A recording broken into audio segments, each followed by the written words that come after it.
today I wanted to focus on the future of technology and globalization.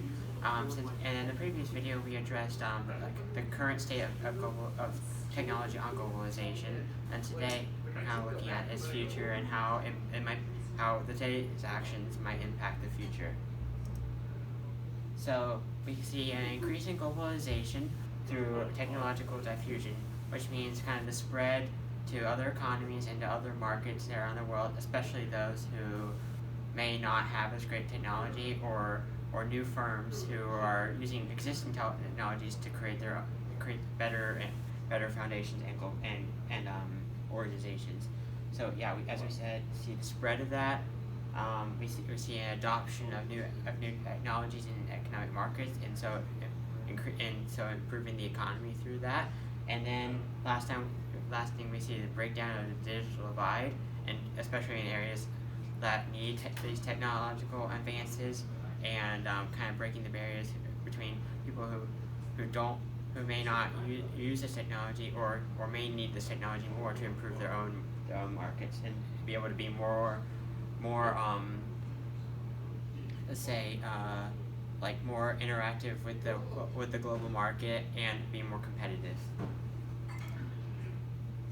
So then we see increasing digitalization. So we have more jobs, we have a greater amount of new technology in everyday life, as well as we see encouragement in innovation, which has been shown in new up-and-coming companies, as well as companies that have been around forever who are huge in the technology field, such as Amazon, Google, everywhere that sees this kind of digitalization of the economy and then utilizes that to their advantage to build up their own and create new smaller firms. And lastly, we see this idea of peak globalization, which falls into the idea of democratization of technologization, which allows more people to have in their hands the power of technology and new advances and learn more about technology as well.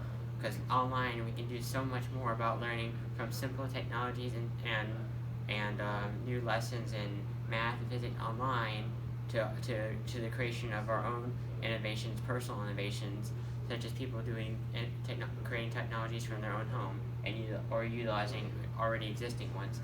And so right now we see this second surge in globalization, especially created by this greater chance of globalization, especially outlined by Trump.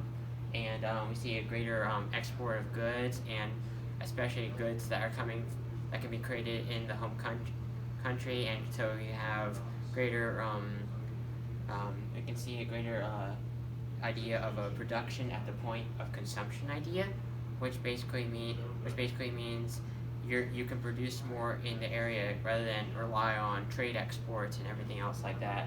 And so that would lower production cost. It would lead to more product renewability, as well as kind of strengthen this democratization of technology. Thank you. And here's our references.